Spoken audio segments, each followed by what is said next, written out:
Hello and welcome to Eagle and Rue.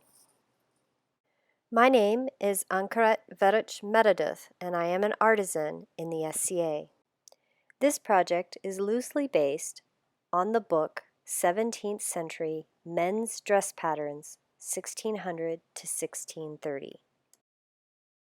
Before I chose the image from the 17th century, I had this wonderful image of this man in beautiful pinks and silver doublet.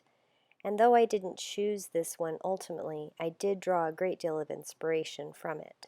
The original suit is made of several layers of silk fabrics, an outer layer of oyster silk satin and an underlayer of silk.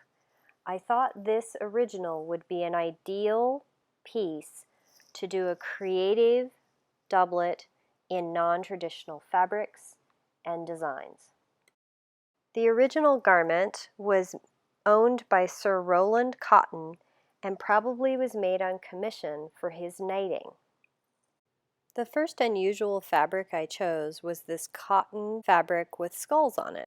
The first steps were figuring out the background slashes. I knew that I needed a background to my skull fabric that would be blue, since the color theme I was sticking with was grays, blacks, and blues with red accents.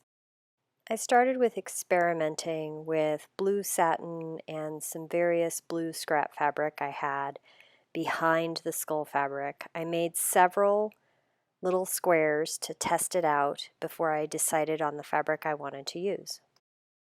I chose red embroidery thread for the fangs of the skulls and glass pearls and beads to accent the silver trim. Constructing the pattern. I used an old pattern I already had used for a previous doublet. I then made a mock-up with cotton scrap fabric.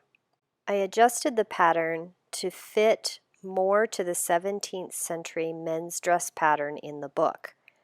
It took quite a bit of finagling, and when I put the pattern on the person, I drew on the fabric using Sharpie marker to indicate how the additional widths I needed to add to the arm and the shoulder seam.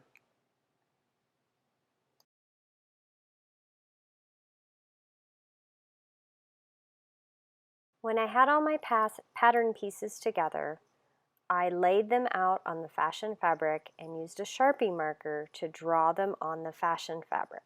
At this point, I took the time to hand stitch all of the red skull fangs onto the fabric pieces before I cut them out. When I had all the pieces drawn onto the fashion fabric, I started to attach the silver trim. I took my time attaching the trim and adjusting it exactly how I wanted. I used the sewing machine to tack down some of the pieces, and I used hand stitching to tack down the others.